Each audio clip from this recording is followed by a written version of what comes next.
कौन है वो लड़ाके जो रूस से होंगे ईरान रवाना? अमेरिका के लिए जमीनी लड़ाई होगी मुश्किल। ईरान ने बनाए हैं 3 ऐसे पाताल लोग जो अमेरिका इजराइल के लिए बने रहस्यमयी ट्रैप। वो ऑफिसर कौन जो ट्रंप की आंखों की बना किरकिरी, होर्मुज खोले बिना ही युद्ध खत्म करेंगे ट्रंप? जो अमेरिका रूस में ग्राउंड ऑपरेशन चलाने वाला है, उसे रूस ने एक बड़ा झटका दे दिया है। रूस की ओर से चेचन लड़ाके ईरान के समर्थन में लड़ने वाले हैं। ये वो लड़ाके हैं जो पुतिन के इतने वफादार हैं कि पुतिन के लिए अपनी जान भी दे सकते हैं। और ये रूस की आर्मी की तरह ही काफी ट्रेंड और हर हथियार चलाने में माहिर माने जाते हैं। तो क्या ट्रंप ने इसी वजह से अब युद्ध रोकने पर विचार करना शुरू कर दिया है? क्योंकि कई मीडिया रिपोर्ट्स ये दावा करती हैं कि डोनाल्ड ट्रंप बिना होर्मुज खुलवाए अब युद्ध हर हाल में रोकना चाहते हैं। खुद इजरायली प्रधानमंत्री बेंजामिन नेतन्याहू अब ये कहने लगे हैं कि आधी जंग समाप्त हो चुकी है, लेकिन बाकी की जंग कब खत्म होगी इसकी तारीख मैं दुनिया को नहीं बता सकता। तो सवाल ये उठता है कि क्या ईरान के आगे अमेरिका इजराइल दोनों सरेंडर मोड में आ चुके हैं और अब बस दुनिया के सामने ये स्वीकार नहीं करना चाहते हैं, इसीलिए नया रास्ता निकाल रहे हैं? या फिर कहानी कुछ ऐसी है जो पर्दे के पीछे से बाहर नहीं आ पा रही है? ये बात तो दुनिया जानती है कि खुद को सुपर पावर बताने वाली अमेरिका ने सुपर फ्लॉप शो इस वक्त दुनिया को दिखाया है।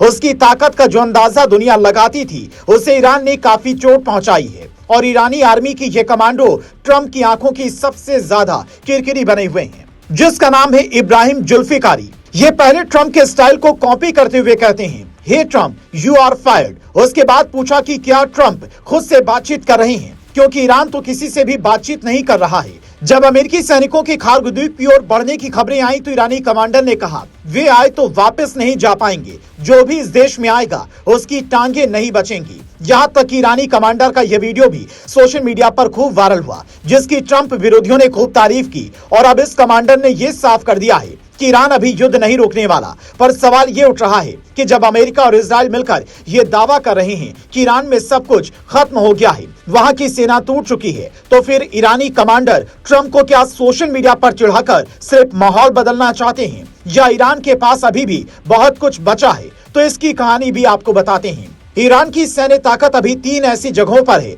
जहां पर पहुंचना अमेरिका के लिए मुश्किल होने वाला है। पहला, केश्म द्वीप, जिसे होर्मुज का गेट कीपर कहा जाता है। यह ईरान का वो समुद्री किला है जहां पहाड़ों के नीचे अंडरग्राउंड मिसाइल सेलर्स का जाल बताया जाता है, जो सीधे समुद्र की ओर खुलते हैं। दूसरा, खोर्गो बैलिस्टिक पावर हाउस। यहाँ जमीन के सैकड़ों फीट नीचे मजबूत कंक्रीट से बने वर्टिकल मिसाइल साइलो रखी हैं, जहां से खैबर शिकन जैसी मिसाइलों के जरिए खाड़ी क्षेत्र में मौजूद अमेरिकी ठिकानों को निशाना बनाया जा सकता है। कहा जाता है कि यहाँ पर अमेरिका के बंकर बस्टर हथियार भी काम नहीं आएंगे। तीसरा, हाजी आबाद मिसाइल सिटी। यहाँ पहाड़ों के भीतर लंबी सुरंगों का जाल फैला हुआ है। इन सुरंगों में मोबाइल मिसाइल लॉन्चर्स तैनात बताए जाते हैं। शायद यही वजह है कि ईरान लंबे समय से इजराइल और अमेरिका दोनों देशों से मोर्चा ले रहा है। और जब बात जमीनी लड़ाई की आई तो पुतिन के वफादारों ने मोर्चा संभालने का ऐलान कर दिया।